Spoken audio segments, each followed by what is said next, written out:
You're listening to the Postcast presented by the Locked On Senators podcast following a complete no-show to start the year 2022. The Senators lose 6-0 in Toronto. They took two early penalties and then finally got their own and ended up getting 2 goals scored on.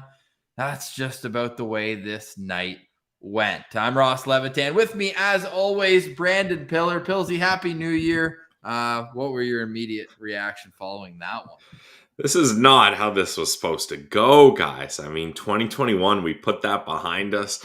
We finally had Ottawa Senators hockey for the start of this new year up against an opponent that the Sens usually have an easy time with in the regular season. And yeah, 6-0 collapse here.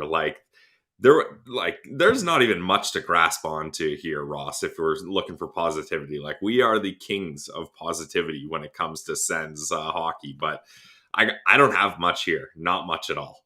When the only player I want to give some stick taps to is also a -2, that pretty much tells the story. I thought Alex Formenton played a pretty solid game, 6 shots on goal, and did what he could offensively, but it all came down to bad everything. I was going to list off about 25 things there, Pillsy. I don't even know where to start, but certainly it makes sense to look at the special teams. Couple early kills, they get them, soft penalties, but then again, you could say that the Morgan Rielly penalty that gave Ottawa its first power play was equally soft. However, on that first power play, 2 goals against, where did it all crumble in your mind? I really thought like this was when the Sens were going to get momentum. Like, didn't it feel that way? Like they had nothing going, and then okay, you get a power play here. Like, this should really build something. And I think it's the biggest thing is defensive lapse, like just in coverage. Like, for them to get a 2-on-1 with Kampf and Hall, the two guys that end up breaking out like this, and then Hall buries it, and then for Mikheyev, he gets a breakaway just like the next shift. Like, you can't have those odd man rushes when you're on the power play here, and it's your first power play of the game, and it's supposed to be a momentum booster. Like, I mean, sure, you'd like Murray to get one of those, but really, he also, like, not much chance there. And when you're on the power play, giving up those chances, there's no excuse. No, I think that Justin Hall, David Camp combined for maybe like 5 goals in their last 100 games. And you're looking at it to make it add insult to injury. Justin Hall with 2 tissues stuffed up his nose after taking a skate to the face earlier behind his own net. It was just that kind of night for the Ottawa Senators to begin 2022. And we did see some new things, like Matt Murray back in the NHL. Lets in 6 goals, the most he's allowed in a game all year. Now, I'm not going to go finger pointing, but again, 6 goals against is 6 goals against. And then Eric Brandstrom came back. I thought he had a good couple opportunities. And then really up front, though, you're decimated. More guys going to COVID protocol since we recorded on Friday, the Locked On Senators podcast that you can find daily Monday through Friday in your podcast feed and on YouTube. We appreciate everyone joining the Postcast live on our YouTube channel. But if you miss any of it, you can go and download the audio version in your podcast feed, and this full stream will be available right there. So it's 2-0 in a hurry, Pillsy. At that point, you're just hoping for something from the Ottawa Senators, because it wasn't as bad as the Philly game where it took almost 14 minutes to get their first shot. But again, 10 minutes and 45 seconds into this game, the shots were 8-0 for Toronto. Like, what is it that they need this kick in the behind once the game starts to get going? I don't know what they can do, because this is a consistent problem now. And like, if it was maybe like you're slow starting 2, 3, even 4 minutes, like that happens. You get a dry spell. But when it's consistently like 8 minutes before you've even got a single shot on net, like, you're just playing defense that whole time, and you're tiring yourself out, and you're letting the other team slowly squeeze in on you and be able to manipulate you playing maybe with your stick too tight and not flowing, not making good breakout passes because you're worried it's going to get turned over. Like, the Sens just were barely surviving here. Like, there was no moments where they felt like they had the upper hand or they were on the attack. It was just kind of, how long can we hold off this Leafs offense? And eventually the goals start trickling in. And there was nothing they could do to stop it because there's no counterpunch. And I think if you're Josh Norris, Ross, you're sitting there being like, well, this is a game I'm going to bring up when it comes to contract negotiations, because remember what this team looked like when I was missing from the lineup due to COVID protocols? Yeah, you guys need me. The first game that Josh Norris has missed. Yes, yeah, true. Since joining the Ottawa Senators, the longevity, played in 84 straight games over the 2 split seasons in 2021, and his absence was especially felt in the face-off circle, where he's one of a rare number of Senators that are at or near above 50%. Tonight, there's some regression at the end of the game, but even with that, the Senators finished 36% in the face-off circle. And to anyone who even thinks that Tim Stützle shouldn't be at center, this is their first argument, is it not, Pilsy? This guy just cannot handle the face-off circle. I'm having such a tough time analyzing this game, though, Pilsy, because guys are being put in spots in the lineup they just simply should not be. They haven't played in 14 days. There's just so much that uncertainty, just like what we're living with in our daily lives, everybody. So it's certainly relatable, but at the end of the day, they're paid so much to produce, and it's just so far from a competitive team right now. Like, they had that flash at the end of the Philly game where they brought it to a tie. They get it to the OT. Oh, it's so nice.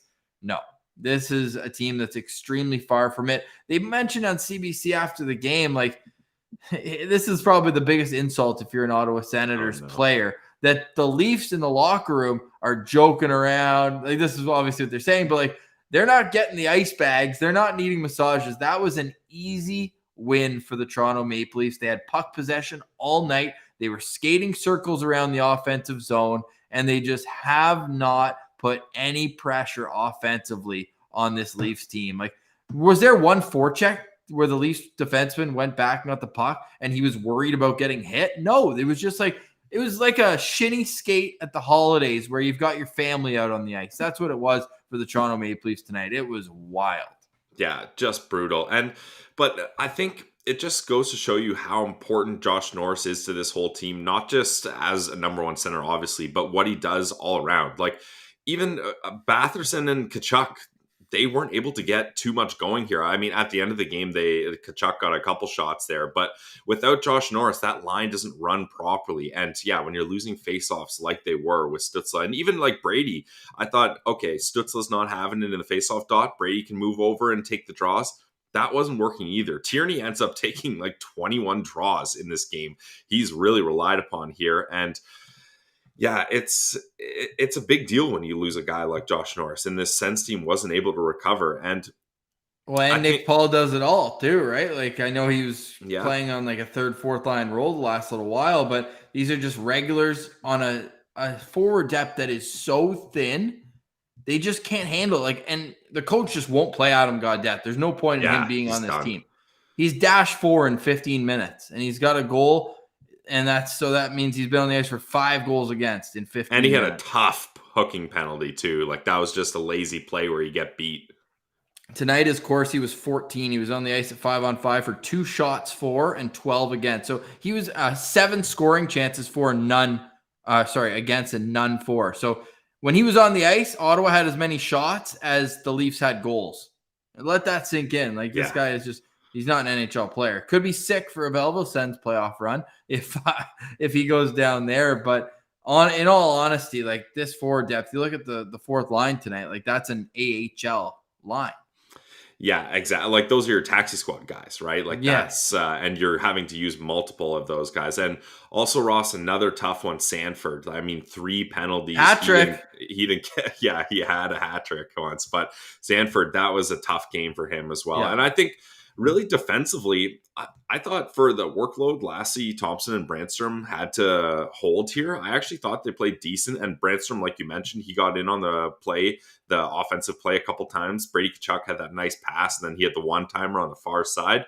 But I think this is a game where you really got to look yourself in the mirror as a team and say, like, we can't allow those beatdowns to happen. Sure, we're down a couple key players, but like you said, the Leafs, easily taking that game is just, you can't allow that to happen, especially when you don't get a chance to bounce back from it quickly too, right? Next game's postponed. So you got to sit on this one for a while. Yep, until January 6th in Seattle. That is a long time to be sitting on this one. The Senators lose 6-0 to the Toronto Maple Leafs. And it wasn't your typical Leafs. In the third period, sure, Nylander gets 2 goals. But outside of that, Mikheyev gets his first and second goals of the season. Justin Hall gets his first goal of the season. TJ Brody, his second goal of the season. So Matthews, who had dominated the Sens, I think it was 13 goals in his last 9 home games against Ottawa. He gets nothing. They keep him off the scoreboard, but other guys stepping up for Toronto and nobody stepping up for the Ottawa Senators. I did give a little bit of a stick tap to Alex Formenton, 6 shots on goal, did some good work with 4 minutes on the PK. That's got to be up there for him. Time on ice, played over 19 minutes in this game, but they really just didn't have much else going. Like Tim Stützle got his opportunity on the top line with Brady Tkachuk, Drake Batherson. He was dash 4 in this game, 13% in the faceoff circle for Tim Stützle. But how many 19-year-old centerman, Pilsy, are on a top line playing on the road when the guys behind you are Chris Tierney, Dylan Gambrell, and Adam Gaudette? That was the Ottawa Senators' center depth tonight. You're just not going to win games when you have that. So there's one reason why the Sens lost. The second reason, and actually I want you to power rank my remaining 3. Was it poor execution? Was it soft refereeing? But you could say it was on both sides of the ice. Or third, and I can't believe it's taken us this long, we're watching on one channel, 35,000 people outside for the outdoor game in Minnesota, and there was just absolutely no energy in an empty building tonight, and you could certainly tell in the product that it suffered. Well, we don't talk about refs on the show, so I'm going to cut that one out right away, Ross. You made that one easy for me. And then as far as the fans go, thank goodness there wasn't any fans in the stands. Like this could have been an even bigger game if you get that crowd into this game, especially when those 2 shorties are scored on the same penalty. Like that would have, Ross, that was the reverse of what you like. They got 2 goals announced before the other one had even finished there. And that is a tough one for sure. So I think both of those things actually ended up not being a major factor. It's the lack of execution, and guys just, I think the jumbling of these lines, like nobody really knows quite their role as much as they used to before. Like when you have that top line, it just solidifies everything going down here. And like you mentioned, there's taxi squad guys. There's Adam Gaudette, who is, I don't think I've seen a player more in the coach's doghouse in a 2-game span than Adam Gaudette, right? Like that happened real quick, and it is obvious to everyone what the situation is there. And now, I know maybe a lot of people pointing to Matt Murray, and am I going to sit here and stand up for a goalie that let in 6 goals? That's tough to do. But at the same time, looking through all my notes, all of them, all 6 goals are because of odd man rush, breakaways. Well, not the Nylander goal where he just took that point shot, but there was a lot of traffic in front. Like these aren't, you'd like for Murray to get 1 or 2 of these, but they're not all goals where you're like he needs to have that. You know what I mean?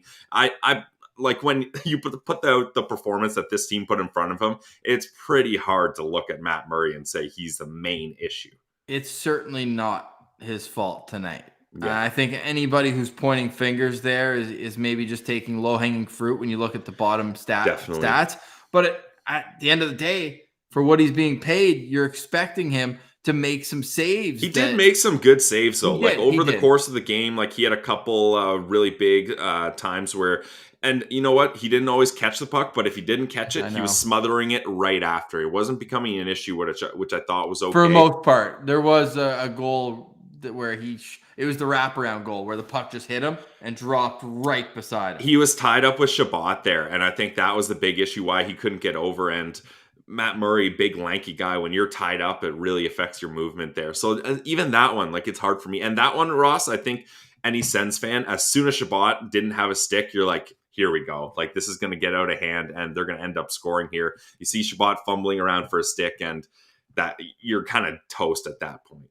But another trend we're seeing now. And the irony is that I learned this at the goalie coach I went to, the summer camps I went to, the same place where Matt Murray went growing up. And he was always momentum goals. The 2 minutes after you allow a goal are the most important times to make saves. And I feel like this wasn't the first time this season where Matt Murray gives up multiple goals in a short period. And those are momentum killing situations. And the Senators, not that they ever had momentum tonight, but in just a wider range of his starts, you just cannot expect to win when you're giving up multiple goals back to back. And the Boston game, remember, he gave up 2 goals in 4 minutes, and the Sens actually scored first in that game. They lose 3-2. You look at the game where they lose 5-3 against Tampa. Tampa in the third period, Ottawa goes in tied 2-2, and then they get 2 more goals pretty quick back to back in that third period. They lose there. So there's just so many. And then obviously the Chicago game, right? The third period, it's 2-0 Chicago going into the third. And then they scored 27 seconds into the third period and then 1 minute and 20 seconds into the third period. So these are just really snowballing, and it's hurting the Senators in their quest to at least be competitive, because 6-0 against the Toronto Maple Leafs, that's just a brutal bottom line tonight, Pilsy. So let's get some final takeaways. This is where we usually do our Sens Central standouts, but I'd hazard to guess you don't have any tonight. Not really. I mean, for honorable mention guy, I thought Connor Brown actually had a decent game.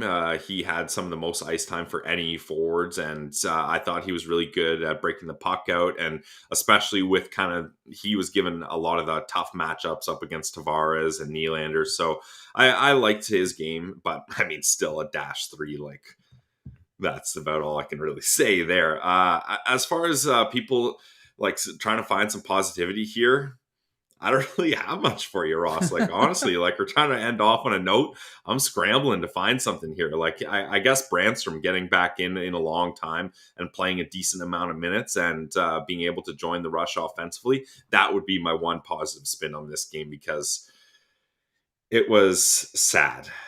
It was extremely sad. And like you mentioned, they're going to have to sit on this one for a little while, as their home game on the 3rd versus Minnesota postponed, which is a word we're hearing far too often. Now, that's 9 games postponed, 8 home games where they're going to have to make up later on this season. But to start the new year, the Ottawa Senators lose 6-0 to the Toronto Maple Leafs. Gross. Matt Murray, 0-6 on the year now.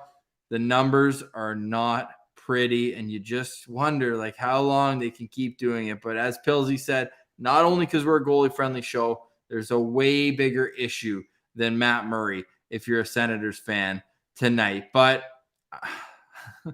I was gonna say at least we got to see Sens hockey. But honestly, if this game had been postponed, if I had known the results, I would have voted for it for sure. Hey, Ross, some quick positivity. Belleville Sens beat up on the Toronto Marlies with a 2-1 victory. So who gets the last laugh here, really, at the end of the day? We do, because we're going to break that down and get deeper into this 6-0 loss. Yippee! On Monday's edition of the Locked On Senators podcast. Really appreciate everyone joining the postcast after each and every Ottawa Senators game. Sometimes we figure in these last couple of weeks, maybe you've forgotten about the postcast. Yeah. We missed it. We're happy to be back, and we hope that the Senators continue to get games in safely so that we can get fans back in the crowd, because Senators were on a roll, and now that roll has come to a screeching halt. So more to come on Monday's Locked On Senators. Please hit the like and subscribe button. It does go a long way. Joe, happy new year. Really appreciate everyone in the chat. Active as always. For Brandon Piller, I'm Ross Levitan. Thank you for listening. We'll chat on Monday. This has been the Postcast, wrapping up a 6-0 Ottawa Senators loss to the Toronto Maple Leafs. Can only go one way from here. Have a good night. We'll chat on Monday.